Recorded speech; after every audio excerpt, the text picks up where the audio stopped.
internally we call this a baby keynote because it's supposed to be really, really short, right? And what I'm going to do today is I'm not going to try and sell innovation to you. All of you know it's important. I think a lot of content today was only talking about innovation, right? So I thought I'll try and focus on how do you improve odds of success, right? And the reason for this was pretty simple. We are consultants and we are supposed to have answers for everything, apparently, right? And we keep trying to find that. But one thing what we have learned is it's not about finding the right answers alone, it's about asking the right questions, right? A lot of inspiration for us really comes in from, not to compare, but in terms of what people like Plato or Albert Einstein have said it before, that if you ask the right question, is only when you get the right answer. So what is the right question, right? For us, the right question was this, is that 84% of the executives thinks innovation is important to them, but 94% are dissatisfied. Why? If it's important and you're trying to do something about it, why are you still dissatisfied, right? It's very existential for us because if we can't answer this question, I can't have my team. And we keep answering this question again and again. And to do this, what we did, like every true consultant, is we came up with a framework, right? And we came up with this framework to answer this question of what does building a culture of innovation really mean, right? Culture is by itself is fairly ambiguous word. Innovation by itself is fairly confusing word. Is it about IP? Is it about business? Is it about incremental? Is it about breakthrough? Is it about working with academia? Is it about enabling your employees? Is it about working with startups? Is it P2P? It's an endless list, right? But how do you do it again and again and again becomes the question. So we did two things. For the GCU ecosystem, one of the important parameters which comes out is always the age. The common conversation with leaders is saying that we are too young. We have just started our center and we don't think innovation is a top priority. We want to go for hiring. Or they are pretty old in the country, they have been around for 15, 20 years, and they said that, hey, look, you have a set way of working on things. Bringing about a change is going to be difficult, right? So we had to bring age into consideration. And then what we did is we tried to break down the innovation maturity into 4 stages. The first one we call as innovation as a concept. This is where we talk about innovation a lot. We are doing something, but it's extremely ad hoc. It's very, very people dependent. We would have a hackathon here, a design thinking session there, a ideation session there, a lot of excellent speakers coming in, but there's no particular pattern to it. Second is innovation as activity. Here we start with innovation as a topic, but it very quickly turns into employee engagement activity. So we'll have hackathons regularly, we'll have ideation competitions regularly, we'll have a lot of tech days regularly, and we'll go after speakers regularly, right? But there's no rhythm to it. Invariably, the metrics that are being tracked are all input metrics. How many people participated, how many ideas were submitted. Where the fun really begins is innovation as a process. What you're really trying to do here is like your core business, which is all about repeatability, replicability, and scalability of the core business. You're trying to figure out what will make innovation work in my organization. You're trying to break down your goals, your end results, into smaller pieces, smaller stage gates. You're trying to use academia, or you're trying to use internal innovation as a core key, or you're trying to work with startups. But there is a method to the madness, which is there, right?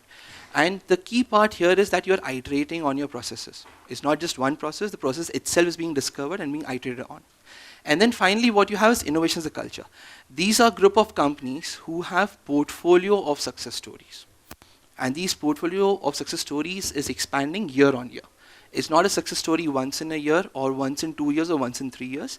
They are able to comment that next year we expect to launch XYZ number of products with ABC dollars of potential impact. It's a forward-looking statement. It's probabilistic, but it is a forward-looking statement which they can make.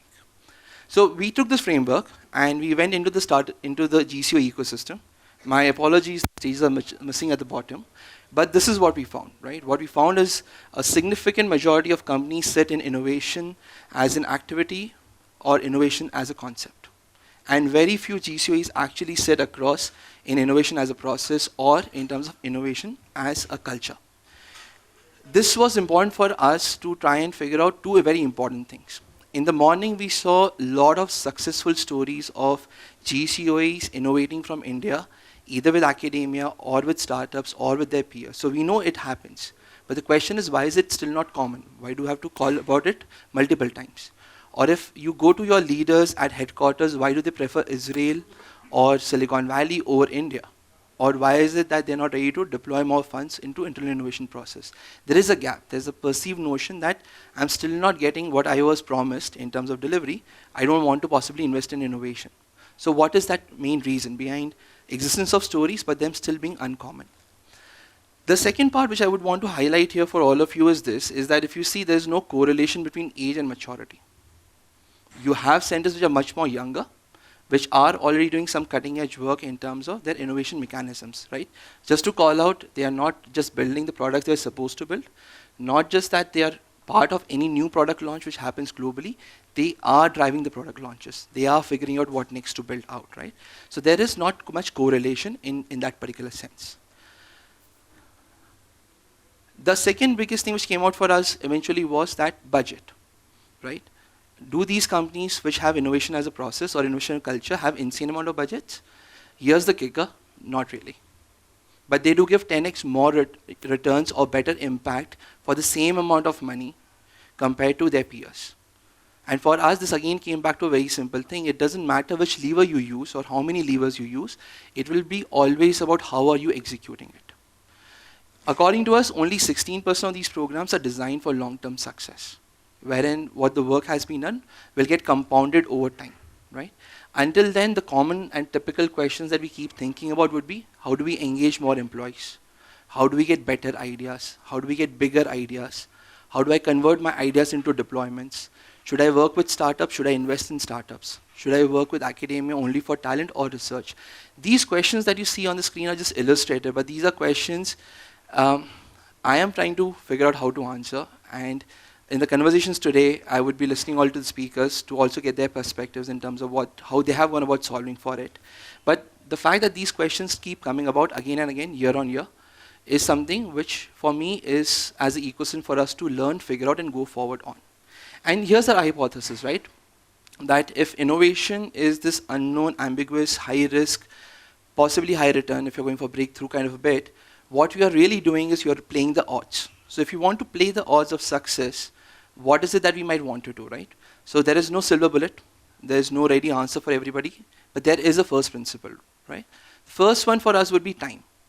We know every day in newspaper when we read founders raising $50 million, $100 million, we wonder, okay, what happened here, right? Most of us, I definitely roll eyes many a times because we know building a business is not just about the money. But when it comes to our own innovation programs, somewhere we allocate the budgets but not the time. Or we don't ask the leaders for their time apart from the budget. That flow of information, that flow of decision is very, very important. Second thing, innovation is again not a side hustle. I don't think any of you or me would invest in an entrepreneur who was doing this as a part-time gig. But we still expect our employees to be innovative for breakthrough innovation with 20% of their time. And the fun part is, Google, which came out with this whole idea of 20% for innovation, has stepped away from that idea. 20% is now time for you to focus on something that you value, which will help you in your career. And the proof of that pudding is their internal incubation program is called Area 120. 120 because you have to give 120% of your time if you want to build something really breakthrough. This is a company which started the 20% concept and is recognizing that it's not a part-time thing.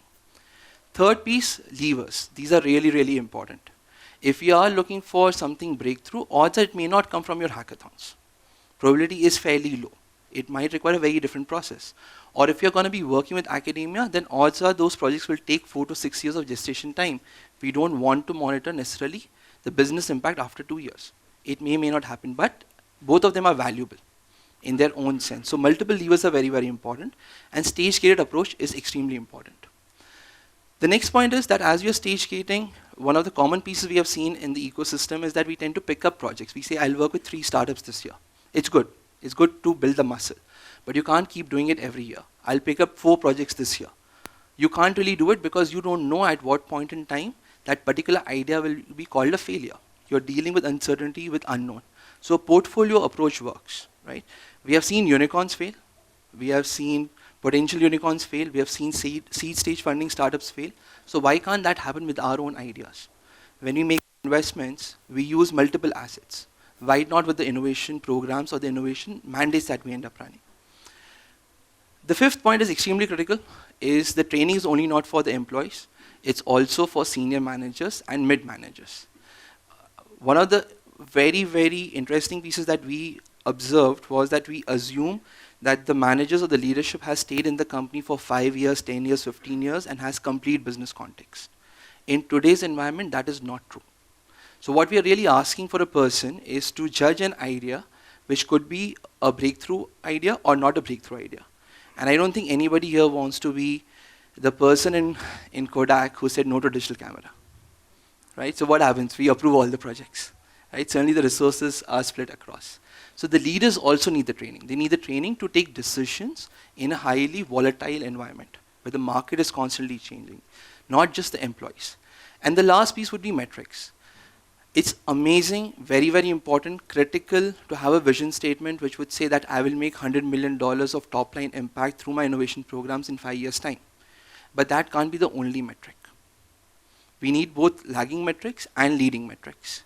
And if we are going to be iterating on our own approaches, then we need process metrics. So the metrics need to be designed not in terms of reporting, but in terms of figuring out what is the uncertainty that we are really dealing with.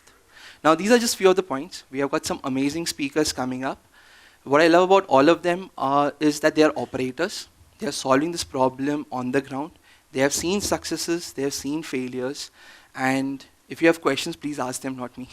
Right? So with that, welcome to the session. I hope you find it interesting. And Susan, back to you.